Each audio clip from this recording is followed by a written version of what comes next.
आपण भगवंताला बाबाला एकतेने प्रणाम करू. भगवान बाबा हनुमान जी को प्रणाम. महान जागी बाबा जुंदेव जी को प्रणाम. परमात्माय नमस्कार. परमपूज्य परमात्मा एक सेवक मंडळ वर्धमाननगर नागपूर अंतर्गत बाबाच्या आदेशाने आज मौजा भुयार येथे श्रीमान विष्णूजी कावळे यांच्या निवासस्थानी मासिक नवे हवन कार्य पार पडले आणि या मासिक नवे हवन कार्याची चर्चा बैठक सुरू आहे. या चर्चा बैठकीचे विष्णूजी कावळे यांनी आयोजन केले. या चर्चा बैठकीमध्ये सृष्टीचे विधाता बुद्धीचे दाता स्वयं भगवान बाबा हनुमानजी उपस्थित आहे. भगवंताला माझा प्रणाम. आपले सर्वांचे सद्गुरू मानदेकी बाबा जुंदेजी या ठिकाणी उपस्थित आहे. बाबाला माझा प्रणाम. मातोश्री वाराणसी उपस्थित आहे. आईला माझा प्रणाम. मंचावर उपस्थित पवनी परिसरातील मार्गदर्शक श्रीमान मुंडले साहेब, श्रीमान पाटील साहेब यांना माझा नमस्कार. मंचावर उपस्थित भुयार परिसरातील मार्गदर्शक श्रीमान दिलेजी वाणी या ठिकाणी उपस्थित आहे. साहेबांना माझा नमस्कार. तसेच आदरणीय मंच या ठिकाणी उपस्थित सर्व सेवक सेवेचा बालगोपाल सर्वांना माझा नमस्कार. तसेच या चर्चा बैठकीचे सूत्रसंचालक श्रीमान सचिनजी वाणी या ठिकाणी उपस्थित आहे. त्यांना माझा नमस्कार. आतावरी भरपूरसं मार्गदर्शन झालेलं आहे. मी काही जास्त वेळ घेणार नाही कारण का 4 वाजून आले. 4:30चा टायमिंग आहे. या ठिकाणी सेवक सेवकिनी मला वाटतं सकाळी 10 वाजतापासून उपस्थित आहे म्हणून वेळ भरपूर झालेला आहे. आतावर जे मार्गदर्शन झालं ज्याची समजून घेण्याची शक्ती असेल ते मी समजून घेतलं आणि ज्याची समजून घेण्याची शक्ती नसेल तो अजूनपर्यंत समजला नसेल. या ठिकाणी चर्चा बैठक सुरू आहे. चर्चा बैठकीचा उद्देश काय? चर्चा बैठक महानदेवी बाबा जुंदेजींनी सुरू केलं की या मार्गातले जे काही सेवक आहे सेवकिनी आहे त्यांना या मार्गाचं ज्ञान मिळालं पाहिजे आणि या मानव धर्माचा प्रचार आणि प्रसार झाला पाहिजे. म्हणून बाबांनी चर्चा बैठक सुरू केल्या. साप्ताहिक, पंधरवाडी, मासिक आणि जे नवे हवन कार्य होते त्या नवे हवन कार्याची चर्चा बैठक. साप्ताहिक, पंधरवाडी आणि या मासिक चर्चा बैठक ज्या होते त्या सेवकाच्या घरी किंवा एखादी छोटंसं भवन असेल त्या ठिकाणी आणि नव्या हवनाची चर्चा बैठक आपण मोकळ्या मैदानात घेतो. या ठिकाणी साऊंड लावतो, वर सुद्धा काही पोंगे बांधतो. कशासाठी? कारण या ठिकाणी जे चर्चा बैठक होऊन राहिली त्या चर्चा बैठकीच्या माध्यमातून या समाजामध्ये जे काही गरीब दुःखी परिवार आहेत त्यांनी या चर्चा बैठकीमध्ये जे सेवक, मार्गदर्शक, सेविका हे मार्गदर्शन करतात, स्वतः घडलेले अनुभव सांगतात, ते त्यांच्या कानापर्यंत पोहोचतात. आणि त्यांची सुद्धा या मार्गात येण्यासाठी ओढ लागते. हा मार्ग वाढला, प्रचार आणि प्रसार झाला कशामुळे? नुसत्या चर्चा बैठकीमुळे. बाबा दौरे घेत होते, सेवकाच्या माध्यमातून एखाद्या खेडोपाडीमध्ये दौरे घेत होते आणि त्या दौऱ्यामध्ये ते चर्चा बैठक करत होते. त्या चर्चा बैठकीमुळे ही जनजागृती झाली आणि या मार्गाच्या प्रचार आणि प्रसार झाला. चर्चा बैठकीचा जो उद्देश राहते की समाजामध्ये जे गरीब आणि दुःखी आहे ते या मार्गातून सुखी समाधानी झाले पाहिजे. एका ठिकाणी नव्यावर कार्य पार पडले, चर्चा बैठक झाली. दुसऱ्या दिवशी सकाळी मला एका सेवकाचा फोन आला. साहेब म्हणते माझ्या निवासस्थानी एक बाई आली आहे म्हणते, आणि ते बाई म्हणून आली म्हणते की मला तीर्थ बनवून दे, मी मार्गात येण्यास तयार आहे. सेवकाला मी म्हटलं तू तीर्थ बनवून दे आणि त्या बाईला माझ्यापर्यंत, त्या परिवाराला माझ्यापर्यंत घेऊन ये. दुसऱ्या दिवशी ते बाई तिच्या पतिदेव माझ्यापर्यंत पोहोचले. माझ्यापर्यंत पोहोचल्याच्या नंतर मी त्यांना विचारलं मार्गात येण्याचं कारण काय, त्रास कोणता. त्या बाईने सांगितलं की मला कमीत कमी 3-3.5 महिन्यापासून त्रास आहे, शारीरिक त्रास आहे. त्या त्रासामुळे खूप बेजार होऊन गेलो मी. दवाखाने झाले, 12 वाजेचे सुद्धा पाहण्यात आलं, पण मला आराम मिळाला नाही. 2 महिन्यापासून मी रात्री झोपत नाही, मला रात्री झोप येत नाही. 2 महिने झाले. कार्यक्रम झाला म्हणजे तुमच्या त्या कार्यक्रमाच्या माध्यमातून जे सेवकाचे मार्गदर्शन झाले, सेवकरीचे मार्गदर्शन झाले, ते संपूर्ण मार्गदर्शन मी ऐकलं. म्हणजे घरी बसून त्या बाजेवर बसून मी संपूर्ण ऐकलं मध्ये. आणि त्यावेळेसच मी हात जोडून त्या भगवंताला सांगितलं म्हणे की भगवंता, मला जर आज रात्री सुखाची झोप लागेल तर मी मार्ग घेतो.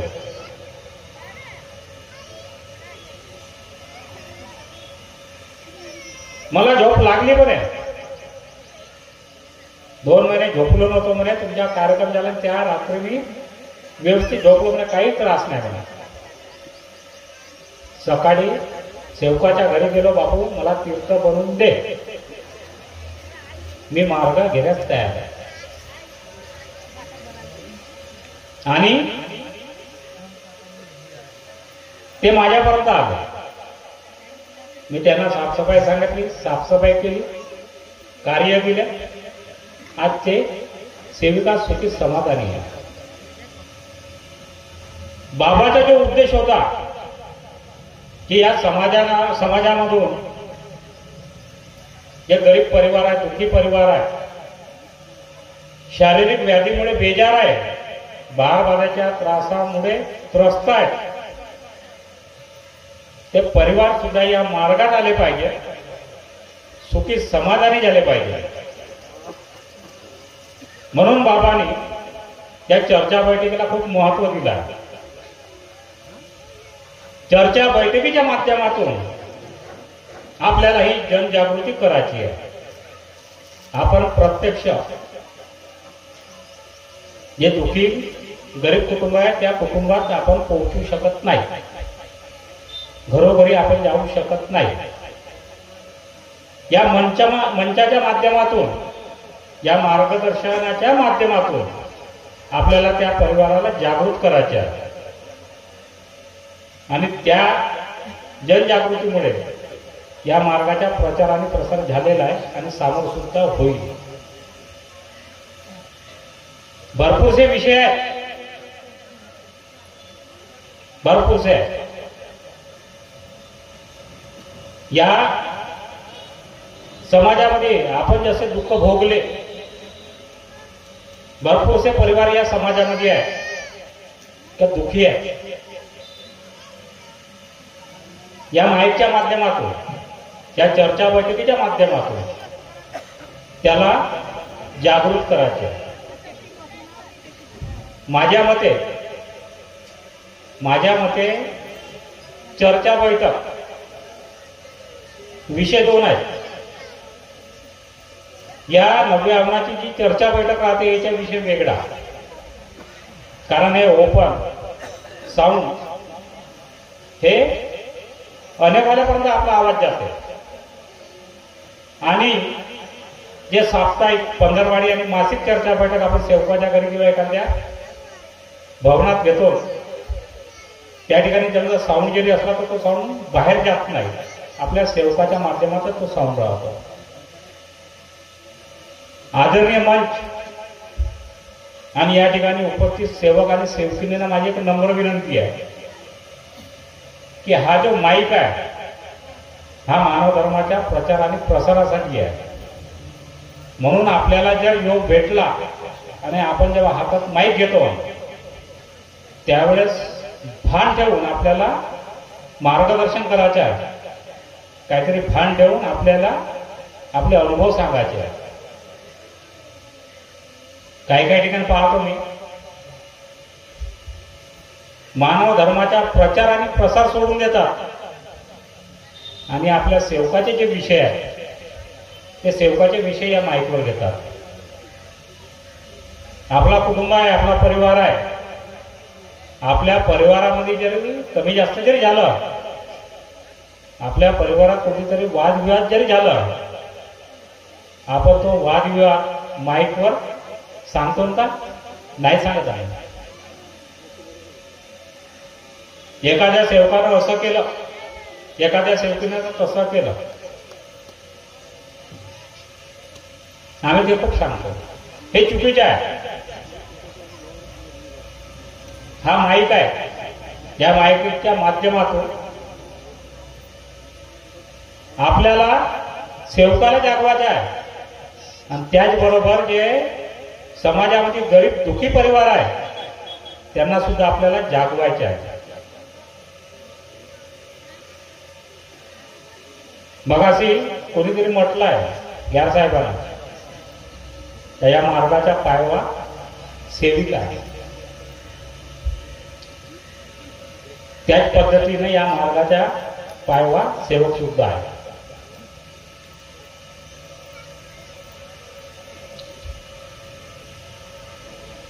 एका परिवारामध्ये दारूचं व्यसन होतं. त्या व्यसनामुळे परिवारातील इतर सदस्य खूप त्रस्त होते.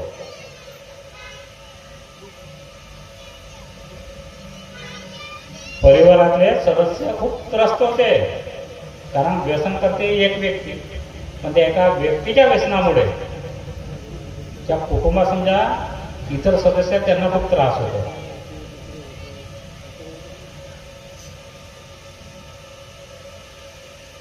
एका ठिकाणी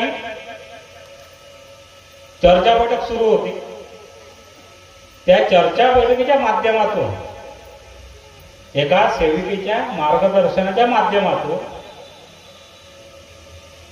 त्या परिवारानं ते संपूर्ण मार्गदर्शन ऐकलं.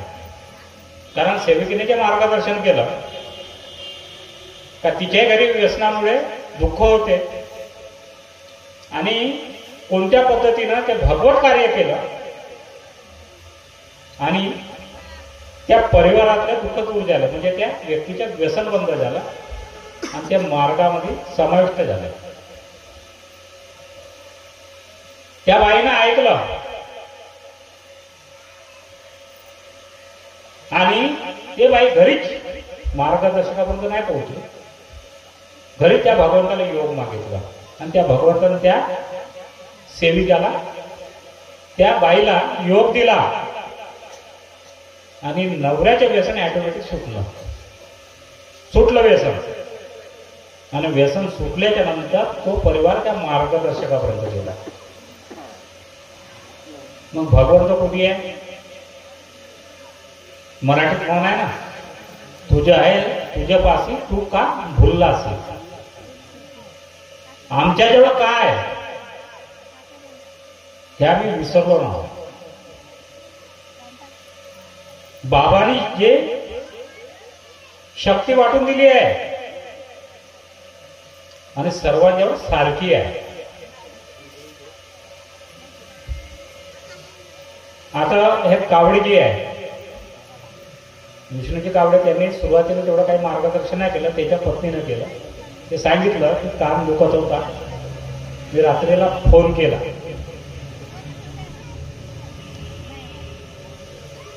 आपल्याजवळ नियमावली आहे का? नियमावली सर्वांच्याच घरी नियमावली आहे. पण कोणाकोणाची याची नियमावली जर पाहा फाटली आहे, खराब झालेली आहे, दुसरी घेतलीच नाही. ज्या दिवशी मार्गात प्रवेश केला मार्गदर्शकांना दिले घ्यायच्या. 10 रुपयाची नियमावली आहे. त्या नियमावलीमध्ये संपूर्ण नियम दिलेले आहेत. आम्ही फक्त 2 पेज पाहिले, एक सकाळच्या विनंतीच्या, दुसरा सायंकाळच्या प्रार्थनेच्या. तिसरा पेज आपण पाहिला का? भरपूरसे कमी सेवक आहेत, भरपूरसे कमी सेवक आहेत की त्यांनी नियमावली वाचली असेल म्हणून. आम्ही 1 तास सिरियल पाहू शकतो दिवसभर, 24 तासातून कमीत कमी 12 ते 14 तास आम्ही मोबाईल पाहू शकतो. पण आम्हाला 10 मिनिटाची वेळ नाही ते नियमावली वाचायची. तुम्ही जर नियमावली जर वाचली ना तर मार्गदर्शकाला फोन फक्त कार्यासाठी करू शकता, इतर कामासाठी करू शकत नाही. आणि इतर कार्यासाठी करण्याची सुद्धा गरज नाही नियमावली जर वाचली तर. पण आम्ही त्या मार्गदर्शकाच्या भरोश्यावर आहोत. थोडंसं कमी जास्त झालं, काही झालं, साहेब कसं, साहेब कसं. आता रात्री 1:30-2 वाजता सुद्धा आम्हाला फोन करते आणि नाही उचललं तर तिकडून 10 सेवकाला सांगते की मार्गदर्शकाला फोन केला, मार्गदर्शकानं उचललं नाही. तुम्हाला समजा जर एखाद्या व्यक्तीनं 2 वाजता जर फोन केलं, गाढ झोपामध्ये राहतं, तुम्ही उचलाल का? अरे तुम्हाला झोप आहे ना, आम्हाला झोप नाही का? आम्ही 24 तास सेवा देऊन तुम्हाला, मग तुम्ही 24 तास सेवा देता का त्या भगवंताला? आहेत काही काही सेवक आहेत 10 वाजले मोबाईल बंद करून ठेवते. काहून? कोणी फोन करतेच म्हणते झोप नाही होत म्हणते. आम्ही मोबाईल बंद करतो का? मी करत नाही मोबाईल बंद. माझा मोबाईल रात्रभर चालू राहते, दिवसभर चालू राहते. तुम्ही नियमावली वाचा. जर वाचता येत नसेल, हाय काही अडाणी लोक आहेत, वाचता येत नसेल तर मुलाला किंवा मुलीला सांगा वाचून दाखव ना, ते शब्द ऐका.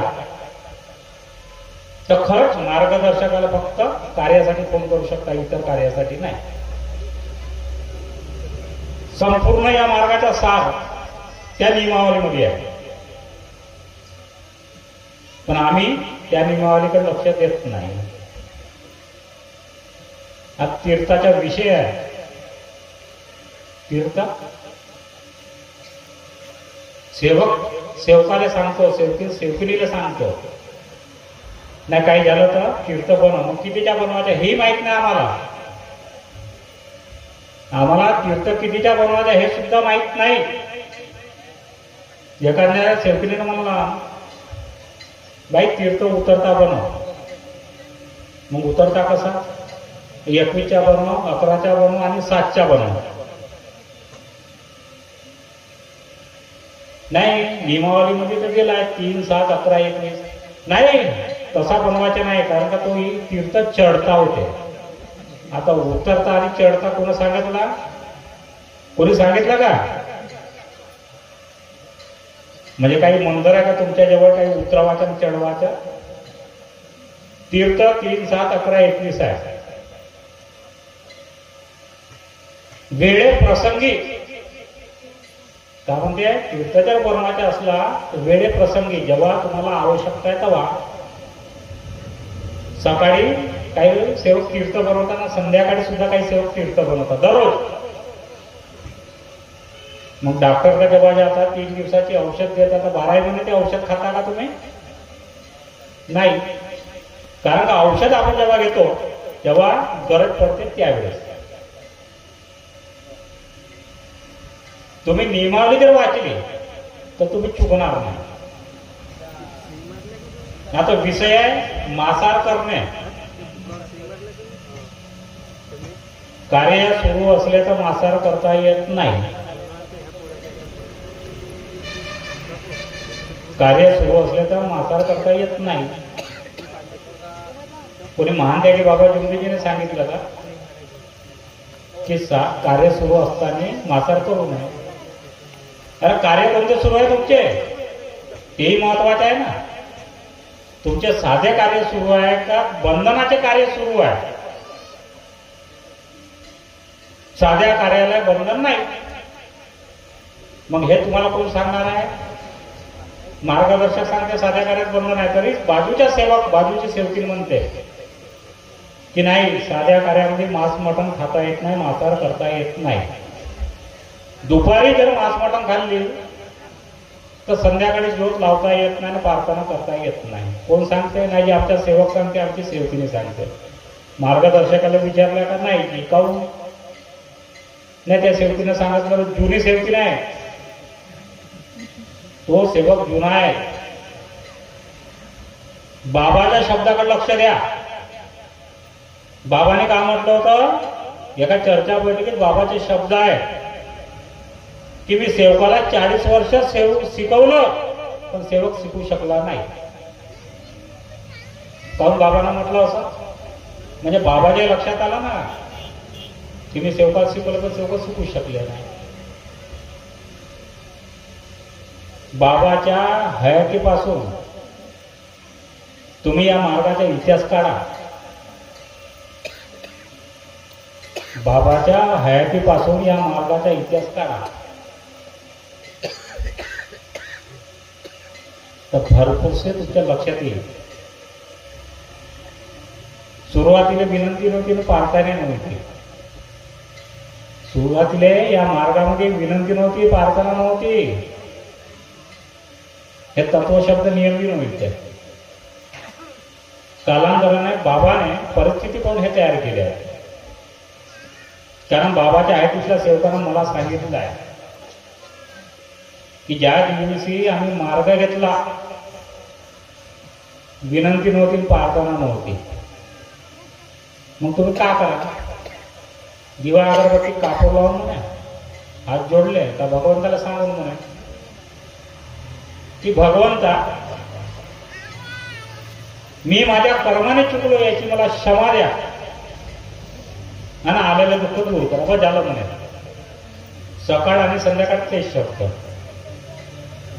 तरी त्यांचे दुःख दूर झाले. मग भगवंत तुमच्या जवळ आहे. भगवंत कोणाच्या जवळ आहे? आपल्या जवळ आहे. मग विश्वास जर असेल तर क्षणात तुमचे दुःख दूर होतील.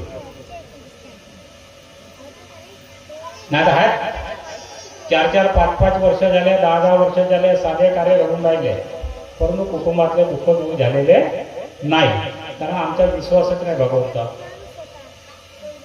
आम्ही इकडे तिकडे भटकून राहिलो. आमच्या या मार्गातले सेवक सेवकीने जाणत्याकडे जाते. आहेत घडलेल्या घटना आहेत. दुःख दूर नाही झाले, जाणत्याकडे दिले आहेत. कशासाठी? दुःख दूर करण्यासाठी. आणि जाणते लोक या मार्गात येऊन राहिले. जाणते लोक या मार्गात येऊन राहिले आणि तेही माहीत होऊन गेलं की या मार्गामध्ये प्रवेश केल्याच्या नंतर संपूर्ण दुःख दूर होतात आणि मार्गात राहिलं तर दुःख येत नाही. भरपूरसे अनुभव उदाहरण आहेत, वेळ कमी आहे. नाही तर जानते लोक तुम्हाला बदनाम करून राहिले, काही काही जानते बदनाम करून राहिले.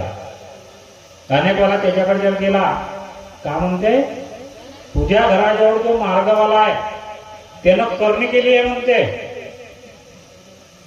कारण या मार्गाच्या प्रचार आणि प्रसार कसा आहे, 2-4 घरं सोडले का एक घर तरी तुम्हाला भेटणार आहे मार्गवाला. म्हणून ते जानते बरोबर आपली दुकानदारी चालवण्यासाठी या मार्गातल्या सेवकाने बदनाम करून राहिले. आणि आमच्या या मार्गातले लोक जानत्याकडे जाऊन राहिले आणि जानते लोक या मार्गात येऊन राहिले. ही परिस्थिती आहे आमची. कारण आम्ही शिक्षण घेतलं नाही, अधुरं शिक्षण आहे आमच्या जवळ. शिक्षण घ्यायचं आहे, चर्चा बैठकीत उपस्थित राहावं लागत. आम्ही आमच्या मुलाला नर्सरी टाकतो. काही असतील सेवक सेवकीने, नर्सरीतली मुलं असतील, समजत काहीच नाही त्या मुलाला. 3-3.5 वर्ष झाले ना, नर्सरी टाका लागते. तो रडते तरी जबरदस्तीनं नेऊन देतो ना आम्ही. रडते ना तरी जबरदस्ती नेऊन देतो. शाळेतून पॅन्ट खराब करून येते तरी दुसऱ्या दिवशी नेऊन देतो ना आम्ही. काहून? शिक्षण झालं पाहिजे ते. मग आम्ही या मार्गाचं शिक्षण कसं देऊ? कोणाला गरज आहे का तुम्हाला गरज? गरज सर्वालाच आहे. गरज या मार्गात ज्या दिवशी प्रवेश करा त्या दिवसापासून तर मरतपर्यंत या मार्गाच्या शिक्षणाची गरज आहे. आणि शिक्षण ते चर्चा बैठकीत भेटणार. विचार चांगले ठेवा, आचार चांगले ठेवा. विचार चांगले ठेवा, आचार चांगले ठेवा, तर तुम्ही मागे येणार नाही. मुंडले साहेबांनी मगांच्या वर्गणीचा विषय घेतला. 10 तारखेला भेंडाळ्याला सेवक संमेलन आहे. आमच्या भिवापूरला 26 नोव्हेंबर 2023ला सेवक संमेलन झालं होतं. वर्गणी आम्ही सेवकावर 2000 रुपये ठेवली होती. आता त्याने ते कावळे गुरुजीचा अनुभव सांगितला. जर एखादी मार्गदर्शक जर का नाही जबरदस्ती म्हणत असं का 2000 द्यायचे लागते, 1 रुपये नाही द्यायचा. एखादी मार्गदर्शक जर जबरदस्ती करत असेल नाही द्यायचं. कार्यक्रमात जर जाणं झालं त्याचं तुम्ही पावती फाडून टाका, 50-100 फाडली काही फरक नाही पडत. जबरदस्ती करत असेल तर आता आम्ही 2000 रुपये वर्गणी ठेवली. 2000 पासून 2.5, 3, 5, 10,000 पर्यंत वर्गणी आली. 2000 पासून तर 10,000 पर्यंत. काही वर्गणी 2000च्या खालतून बी आली कुठपर्यंत 50 रुपयापर्यंत. पण आम्ही कोणी सेवकाला म्हणलं ना काही एवढीच पाहिजे, आम्ही फक्त आकडा ठेवला तर 2000. आता एका सेवकानं 500 दिले म्हणजे त्यानं कमी किती दिले? 1500 रुपये कमी दिले. पण दुसऱ्या सेवकानं 5000 दिले ना, 3000 जास्त दिले ना, म्हणजे हिसाब बरोबर होते. जबरदस्तीवाला काम नाही. आता आमच्यात काही सेवक आहेत, उदाहरण आहे माझ्याजवळ. कायले वर्गणी देऊन पहा. आता एक सेवक भगवत कार्यापासून दूर झाला, भगवत कार्य करणंच बंद केलं. कारण काही इच्छा पूर्ण नाही झाल्या त्याच्या, म्हणून त्या भगवंतान माझ्या इच्छा पूर्ण नाही केल्या ना. मग भगवत कार्याला काय जायचंच नाही. चर्चा बैठक नाही, हवन कार्य नाही, कोटीच नाही. आता त्या सेवकाला बाकीचे सेवक विचारे, भाऊ वर्गणी दिला आता देई नाही तर नाही देई, जाई नाही तर नाही जाई, शब्द त्याच्याच. पत्नी म्हणते वर्गणी दिली का, देई नाही तर नाही देई, जाई नाही तर नाही जाई. ठीक आहे, झाला कार्यक्रम निपटला. 3 लाख रुपये वाचले. कार्यक्रम 3 लाख रुपये वाचले. 1.5 लाख रुपये नागपूर मंडळात दिले आणि 1.5 लाख रुपये उमरेड भवनाला दिले. आणि कार्यक्रमाच्या दिवशी आम्ही 1 लाख अगोदर मंडळात दिले होते. म्हणजे असे करून मंडळाला 2.5 लाख आणि उमरेड भवनाला 1.5 लाख. कार्यक्रमाची व्हिडिओ तयार केली. हे जे व्हिडिओ तयार होते ना, तसे ते व्हिडिओ तयार केली. पेन ड्राईव्ह मध्ये व्हिडिओ आले. ते पेन ड्राईव्ह मी घरी पाहत होतो. आता तेव्हा रॅलीमध्ये तो सेवक मला दिसला. त्या रॅलीमध्ये तो सेवक हजर होता. आणि हे जे टोपी आहे का ना, परमात्मा एक, ते टोपी घालून दिसला मला. आता मला माहित होता का 4-5 सेवकांना मला सांगितलं का हा म्हणत होता देईल नाही तर नाही देईल, जाईल नाही तर नाही जाईल. मला हा रॅलीमध्ये आहे म्हणजे यानं काहीतरी दिले असेल. आता माझ्याकडे जे पावती बुक होते पूर्ण छाननी केलं. त्याच्यात नाव नाही. पेंडालमध्ये जे पावती बुक होते ते सुद्धा मी छाननी केले, त्याचं नावच नाही. म्हणजे यानं वर्गणी दिली नाही. मग त्यानं वर्गणी दिली नाही म्हणून आमचा कार्यक्रम झाला नाही का? झाला. आता एखादी महिन्यानंतर त्या सेवकाच्याच पत्नीचा फोन आला. नमस्कार की भाऊ म्हणतो. मला नमस्कार, काय झालं? अजी म्हणते मुलीची तब्येत खराब झाली म्हणते, दवाखान्यात ऍडमिट केला म्हणते, ब्लडची आवश्यकता आहे म्हणते. तर कोणी जर भेटत तर पहा म्हणते. मी प्रयत्न केले पण नाही केला. एका व्यक्तीने सांगितलं साहेब म्हणते इकडे तिकडे भटकण्याची गरज नाही, डॉक्टर आहे, डॉक्टरला सांगून द्या म्हणते, तो बरोबर करून देते. मी फोन लावला, ब्लडची अरेंजमेंट झाली नाही, तुम्ही डॉक्टरसोबत बोला, डॉक्टर अरेंजमेंट करून देईल. त्या डॉक्टरांना अरेंजमेंट करून दिलं. ब्लड चढवलं.